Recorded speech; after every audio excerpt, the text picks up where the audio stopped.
let's find something else to work on. Let's go back up the page here. And let's just do this. I'll grab another box. So gray stroke 0.5, awesome. So I'm going to draw a box. Now, this doesn't necessarily fit anything yet, but I've got a box here, and maybe I might want to know how to change its size. There are a couple of ways of doing this. Now, let's go to the Edit menu, and there's a couple of ways down here. Now, we're mainly looking at scale. Now, the scale tool will put a special little cage on here, and now when I grab the sides, or left, right, top, bottom, I can do that. I can also change the corners here, so to fit my needs. So, and if I click on the pixels inside that box itself, I could maybe move this over here and then fit it right to the size that I need it to fit. Right there. So that's the scale tool. Now I'm going to tell Photoshop I'm done. And of course, then I can go back and duplicate. Oops, I need to move the move tool for that. I could duplicate like we did before. We might have to space those out a little bit better. But you get the idea. We're mainly looking at the scale tool. Now what I did there was just an individual scale thing. That was the only thing you could really do with scale. There's also this guy here. This is called free transform. Now let me go choose something first. Now let's see. Let's pick on this one, for instance. I'm going to push this over here so we can see it a little bit better. Now what the free transform tool does is it does multiple things potentially all at once. Okay, and I like it too because it's got a keyboard shortcut there, Command T. Obviously it's Control T on Windows. Okay, so it puts the cage on there, but notice what happens. My cursor changes a lot. Now I can still do scaling, obviously. I can do all this kind of stuff, but it also does this thing. Notice how my cursor changes to this double arrow angle deal. Okay, now when I click here, I can actually rotate if I needed to. That's kind of cool. And again, we can still move things if I click on the pixels themselves. I'm going to cancel this and use the move tool and put it back where I had it.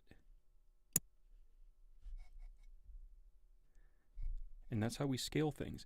Now, the other method for changing some of these things is what we've got here is a slightly different animal than the images back over here. All this stuff was scanned in from a sketch, and it was turned into pixels.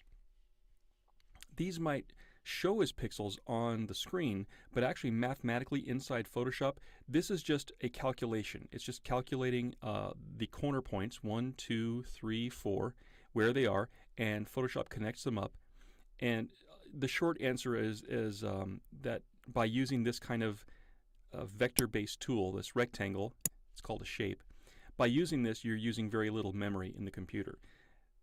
You don't really care about that too much. What you care about is, well, how do I change this if I want to? Well, obviously the first method was you could use the scale tool.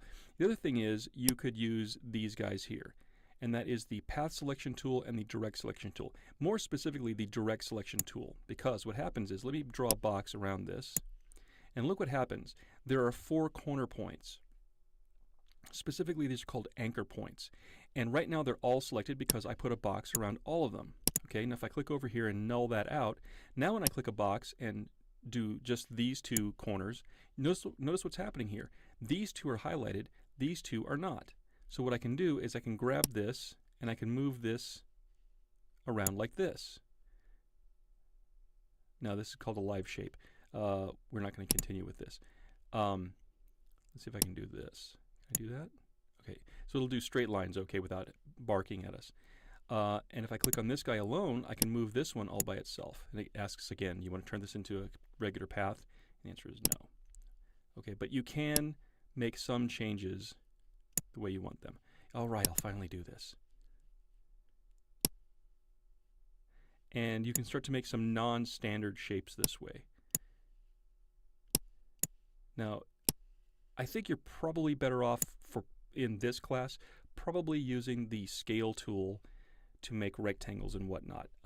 Doing it this way is great if you want to know more about vector-based shapes, but I'm really not in favor of you guys trying to make your heads explode just yet. Maybe you'll save that for my Photoshop class. But this is the way you could approach how to change the shape of a box, like so.